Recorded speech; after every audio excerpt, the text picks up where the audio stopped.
Soghomon Saksyan's large family lives in the Zovanar village of the Gegukarnik region.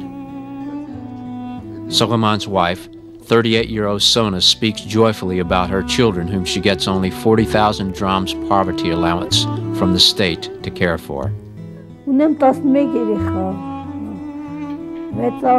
I have 11 children, 6 daughters and 5 sons.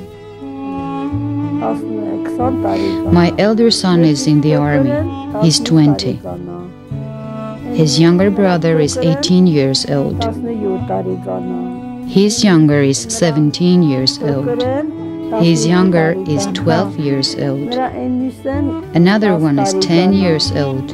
Another is 8 years old. The 8 years old's younger is 6.5 years old. The first former, still younger, is 5. One is 3 years old. One is 1 year and 7 months old. And one is 5 months old. This large family lives at the house of Soghomon's brother, as theirs had collapsed because of rain and wind years ago. The beds were here, the child was sleeping here, the elder child at a night hour. The stones fell on the bed. I went out and saw that it had collapsed. I fixed it twice and saw that it was impossible. My younger brother came and said, "It is no good. One day your children will be buried under the stones alive." This 13-member family will soon be without a home again. Soghomon's brother is getting married, and they have to look for new lodging. We must leave the house. It has remained so. I don't know what to do.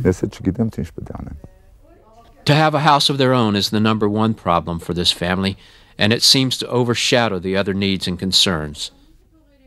For example, the fact that the children often go hungry.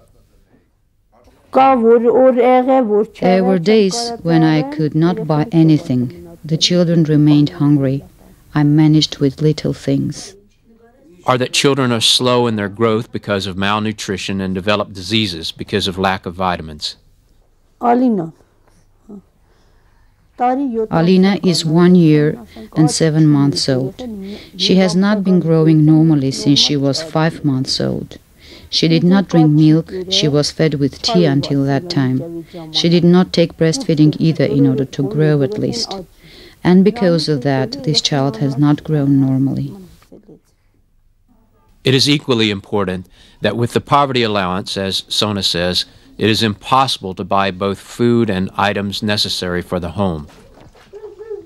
The laundry of the 13-member family is done by hand. The greatest concern, however, is unemployment. The family's father was a driver once, but after the collective farm was abolished, he was left jobless. He tried to earn money in Russia, but his employer cheated him, and he hardly managed to buy a ticket back to be with his children. I'm very discouraged not to have a job to be able to buy clothes, shoes, bread for the children. Am I not discouraged? I am. I wish there were any job, only that I could work. There was a job to keep my children. I cannot add 50 drams for the child to buy a pen or a copybook. We barely manage to buy flour. I wish we could at least manage to buy clothes for the children. We don't. The family's mother says that despite the conditions, she is not dissatisfied with the children's studies, and regrets that there was no opportunity to provide their elder daughter with higher education. My elder daughter was a good student.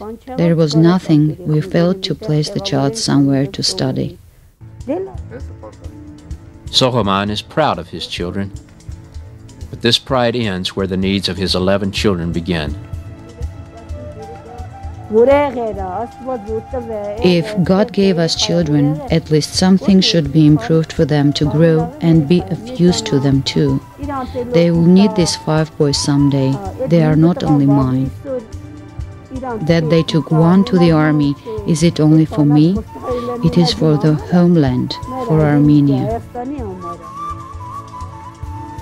That is the way the 11 children of Sogamon and Sona grow for the homeland.